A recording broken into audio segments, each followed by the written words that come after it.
Mister fox, आपका यही इंतजार। भाई एलर्जी की वजह से क्या? Welcome back rockers. My girlfriend is an alien series के पिछले एपिसोड में हमने देखा कि सी फूड एलर्जी की वजह से फैंग की तबीयत बहुत ही खराब हो गई थी और साक्षी ने उसको हॉस्पिटल में एडमिट किया था। लेकिन फैंग की स्टेप मॉम जिया ने कुछ लोगों को सेट करके फैंग को बेहोशी की दवा देने की कोशिश की थी और फिर ऐन वक्त पर साक्षी ने उसको बचा भी लिया था। अब 6th एपिसोड की शुरुआत में ली फैंग को देखने के लिए अपनी बाइक में हॉस्पिटल जा रहा होता है। जियांग अपनी कार में उसको फॉलो करती है। अब ली जान जाता है कि कोई उसको फॉलो कर रहा है और वो बाइक रोक देता है। इतने साल बाद जियांग को देखकर ली बड़ा ही शॉक होता है। फिर दोनों एक रेस्टोरेंट में जाकर बातें करने लगते हैं। ली पूछता है कि तुम कब की मेरी लाइफ से चली गई थी, अब वापस क्यों आई हो? तो जियांग कहती है कि तुम शुरू से मुझे गलत समझ रहे हो। मैं शुरू से फैंग को चाहती थी और तुमसे मिलने से पहले मैं फैंग से मिली भी थी। मैं कभी तुम्हारी लाइफ में नहीं आई थी। अब टीवी पर ब्रेकिंग न्यूज दिखाते हैं कि एफ ग्रुप के सीईओ फैंग को हॉस्पिटल में एडमिट किया गया है और उसे साक्षी नाम की एक लड़की ने पीठ पर उठाकर हॉस्पिटल पहुंचाया था। ये देखकर मिस चाय बहुत ही ज्यादा एक्साइटेड हो जाती है और साक्षी की खूब प्रशंसा करती है। तुम्हारे नाम के साथ मेरे रेस्टोरेंट का भी नाम बार बार टीवी पर आ रहा है। मेरा रेस्टोरेंट एकदम फेमस ही हो गया है। मैं तुमसे बहुत खुश हूँ। अब साक्षी माथा पीट कर कहती है कि मैडम इतना उछलने की जरूरत नहीं है। हमारे रेस्टोरेंट का खाना खाकर ही फैंग बेहोश हो गया था। अब मिस चाय कहती है कि ये क्या बकवास कर रही हो? हमारे रेस्टोरेंट में नेचुरल इंग्रेडिएंट्स के अलावा और कुछ भी यूज नहीं किया जाता। हमारा खाना भी बेस्ट क्वालिटी का होता है। वो तो ठीक है मिस चाय, लेकिन फैंग को सी फूड से एलर्जी है। मैंने ही अनजाने में उसको हमारे रेस्टोरेंट का सी फूड खिला दिया था। अब मिस चाय का चेहरा उतर जाता है। यार पिकअप होने से पहले बिजनेस को ठप करवा दिया है तुमने। अब फैंग ये बात सबको बता देगा और हमारे सारे ऑर्डर्स कैंसिल हो जाएंगे। हमें रेस्टोरेंट बंद करना पड़ेगा। नहीं मिस चाय, आप चिंता मत कीजिए। फैंग ऐसा कभी नहीं होने देगा क्योंकि सिर्फ मेरी वजह से ही वो ठीक टाइम पे हॉस्पिटल पहुंचा है। आप फिक्र मत कीजिए, मैं अभी जाकर फैंग से बात करती हूँ। लेकिन फिर भी साक्षी, ये मीडिया वाले फैंग की एलर्जी के बारे में कुछ नहीं बोलेंगे, बल्कि हमारे रेस्टोरेंट की फूड को बुरा कहेंगे। इसलिए आज से तुम हमेशा फैंग के साथ रहना और चेक करती रहना कि वो मीडिया को क्या क्या बता रहा है। तुम्हें एक स्पाई की तरह काम करना होगा। अब मिस चाय की बात सुनकर साक्षी अपना बिस्तर लेकर हॉस्पिटल जाती है और फैंग के साथ रहने की परमिशन मांगती है। मैं आपका पूरा ध्यान रखूंगी और आपकी हर तरह से मदद करूंगी। पर फैंग मना कर देता है, लेकिन वो जिद करके वहीं रुक जाती है और फैंग कुछ नहीं कह पाता। अब ये दोनों अकेले होते हैं तो साक्षी सोचती है कि फैंग इतना बड़ा बिजनेसमैन है, लेकिन फिर भी उसके साथ रहकर उसका ख्याल रखने वाला एक भी इंसान नहीं है। वो रात को सोने के बजाय फैंग को देखती रहती है। फैंग पूछता है कि तुम मुझको ऐसे टुकुर टुकुर क्यों देख रही हो? क्या तुम्हें नींद नहीं आ रही है? अब साक्षी कहती है कि मुझे एक सपना आया था। ये कहकर वो अपनी मैजिक पावर से सपने का विजुअल दिखाती है। उसमें यूनिवर्स के स्टार्स और गैलेक्सीज दिखाई जाती हैं। अब अपनी आंखों के सामने ये सब देखकर फैंग बिल्कुल ही हैरान हो जाता है और कहता है कि तुम्हारे सपने बहुत ही अजीब हैं, लेकिन खूबसूरत हैं। साक्षी बताती है कि जितने अजीब मेरे सपने हैं उतने ही अजीब तुम्हारी रियलिटी भी है, लेकिन तुम उन अजीब एक्सपीरियंसेस को खुशी से एक्सेप्ट करने के बजाय उन्हें अपनी समस्या समझ बैठे हो। अपने एक्सपीरियंसेस को खुशी से एक्सेप्ट करोगे तो लाइफ बहुत ही खूबसूरत हो जाएगी। अब फैंग भी मान जाता है कि तुम ठीक कहती हो। अब से मैं खुश रहने की कोशिश करूंगा। फिर बातों बातों में साक्षी फिसलकर फैंग पर गिर जाती है। फिर दोनों अलग होकर सोने लगते हैं, लेकिन सुबह दोनों साथ में बिस्तर पर लेटे होते हैं। साक्षी अपना पैर फैंग के मुंह पर रखती है, लेकिन फैंग उसको हटाकर आराम से सो रहा होता है। फिर कुछ देर में साक्षी किक मारती है और फैंग बिस्तर से गिर जाता है। अब दोनों ही जाग जाते हैं और साक्षी पूछती है कि मैं तो नीचे लेटी हुई थी, बिस्तर पर कैसे आई और तुम बिस्तर के नीचे कब गए? फैंग पूछता है कि वाह, फुटबॉल खेलोगी तुम और सवाल मुझसे करोगी? तब फैंग का पर्सनल डॉक्टर उसको कॉल करके बताता है कि क्लाइमेट चेंज हो रहा है और बारिश होने वाली है, इसलिए तुम जरा सेफ रहो और बारिश में बाहर मत जाओ।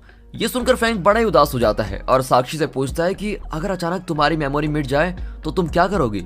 साक्षी कहती है कि हमारे प्लेनेट में एक मेमोरी बैंक है जिसमें हम सबकी मेमोरी का बैकअप स्टोर होता है। मैं उनमें से अपनी मेमोरी वापस ले लूंगी। फिर फैंग पूछता है कि अगर तुम्हारी पहचान का कोई तुमको भूल जाए तब तुम क्या करोगी? अब साक्षी एकदम सिंपल जवाब देती है कि अगर वो मुझको भूल जाए तो मैं भी उसको भूल जाऊंगी। इस पर फैंग कहता है कि अगर मैं तुम्हें और तुम्हारी बातों को कभी भूल गया तो तुम भी मुझको भूल जाना। पर साक्षी कुछ भी समझ में नहीं आता कि फैंग ऐसा क्यों कह रहा है। अब फैंग सर्वर में स्टोर की गई उस पुरानी मेमोरीज को चेक कर रहा होता है और साक्षी के साथ बिताया हुआ वक्त भी उसमें स्टोर होता है। उन फाइल्स को देखते हुए फैंग का एक पर्सनल डॉक्टर बार बार यही कहता है कि बारिश होने वाली है, तुम बाहर मत जाओ। और फिर इस बात से तंग आकर फैंग कहता है अगर मेरी किस्मत में यही लिखा है कि बारिश में भीगकर साक्षी को भूल जाऊं तो वही सही। अब मैं डर डर कर हमेशा घर के अंदर नहीं बैठा रहूंगा। मेरी लाइफ में जो भी होगा मैं उसको फेस कर लूंगा।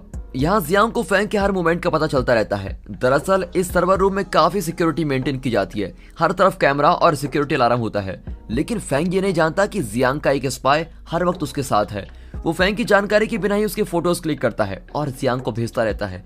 इसलिए जियांग जानती है कि इस वक्त फैंग उसकी मेमोरी सर्वर रूम में है और जियांग एफ ग्रुप में एक पार्टनर भी है। जियांग का स्पाई उसको बताता है कि सर्वर रूम बहुत ही सिक्योर है, इसलिए मैं वहां पर नहीं जा सकता, सिर्फ दूर से ही फोटोज क्लिक कर सकता हूँ। लेकिन अगर आप चाहती हैं तो मैं किसी तरह से सर्वर रूम से फैंग की सारी मेमोरीज मिटा सकता हूँ। अब जियांग डांटती कि ज्यादा होशियार मत बनो, उसमें फैंग के साथ मेरी भी पुरानी मेमोरीज हैं, वो भी मिट जाएंगी, इसीलिए जब तक मैं ना कहूँ तुम कुछ मत करना। अब साक्षी को दिखाते हैं तो वो अपने रेस्टोरेंट में जाती है तो बाहर किसी ने तोड़फोड़ मचाई होती है। वो घबराकर मिस चाय को देखने जाती है, लेकिन मिस चाय बिल्कुल ठीक है। मिस चाय परेशान होकर कहती है कि लोगों को पता चल गया है कि हमारे फूड से ही फैंग की तबीयत खराब हो गई है, इसलिए पब्लिक ने यहाँ पर तोड़फोड़ मचाई थी। अब साक्षी कहती है कि ये मीडिया वाले अफवाहें क्यों फैला रहे हैं, इसमें हमारी क्या गलती है।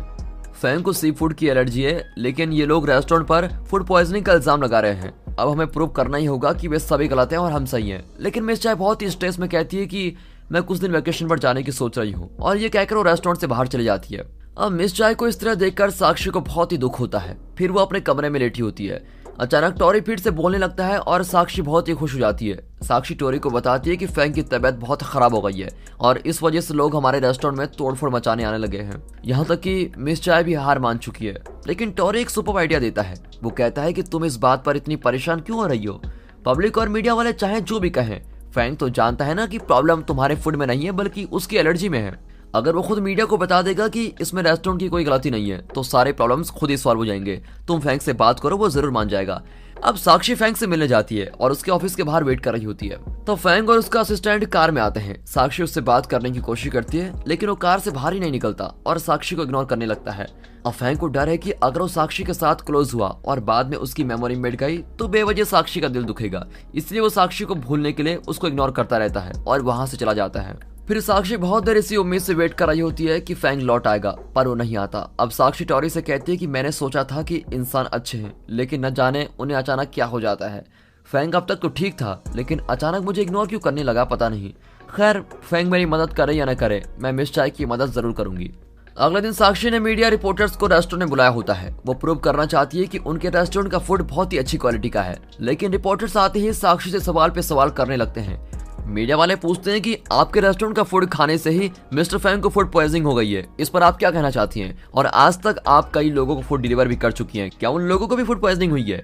आप अपने रेस्टोरेंट में फूड क्वालिटी कैसे चेक करती हैं? अब इतने सारे सवाल सुनकर साक्षी की टेंशन ही बढ़ जाती है और कहती है कि हमारे रेस्टोरेंट का हर डिश बहुत ही हाइजीनिक तरीके से बनाया जाता है। मिस्टर फैंग को सी फूड से एलर्जी है, इसलिए उस फूड से उनकी तबीयत खराब हो गई। अगर आपको हमारी क्वालिटी पर विश्वास नहीं है तो मैं आपके सामने यहाँ का फूड खाकर दिखाती हूँ। ये कहकर वो एक एक करके सारे डिशेस खाने लगती है। और फैंग का असिस्टेंट उससे कहता है कि बुरा मत मानो सर, लेकिन कल आपको साक्षी को इग्नोर नहीं करना चाहिए था। वो बहुत ही परेशान लग रही थी, वो जरूर कोई इंपॉर्टेंट बात बताने आई होगी, आपको कम से कम उसकी बात को तो सुन लेना चाहिए था। तब जाकर फैंग को उसकी गलती समझ में आती है। तब लाइव न्यूज आती है कि साक्षी अपनी फूड क्वालिटी को अच्छा साबित करने के लिए रिपोर्टर्स के सामने कितना स्ट्रगल कर रही है। अब फैंग उसके रेस्टोरेंट में जाने का फैसला करता है। फिर जब वो रेस्टोरेंट एंटर करता है तो पूरी मीडिया बिल्कुल शॉक हो जाती है कि इतने बड़े एफ ग्रुप का सीईओ खुद यहाँ पर आ गया है। तब एक कैमरामैन गलती से साक्षी को धक्का दे देता है और साक्षी स्लिप होकर गिरती है, लेकिन फैंग जल्दी उसको पकड़ लेता है। फिर दोनों एक दूसरे को बहुत देर देखते रहते हैं। अब रिपोर्टर्स उन्हें इस पोज में वीडियो शूट करने लगते हैं ताकि उन्हें अपने चैनल के लिए कोई वायरल न्यूज मिल जाए। और दोस्तों, इसी के साथ ये एपिसोड यहाँ पर खत्म होता है। अगर ये एपिसोड आपको अच्छा लगा, सीरीज अच्छी लग रही हो, वीडियो अच्छी लगी हो, एक्सप्लेनेशन अच्छा लगा हो तो लाइक कर दें और सब्सक्राइब करना बिल्कुल मत भूलिए। बाकी मिलते हैं इसके अगले पार्ट के साथ, तब तक के लिए गुड बाय, अपना ख्याल रखिए and finally thanks for watching.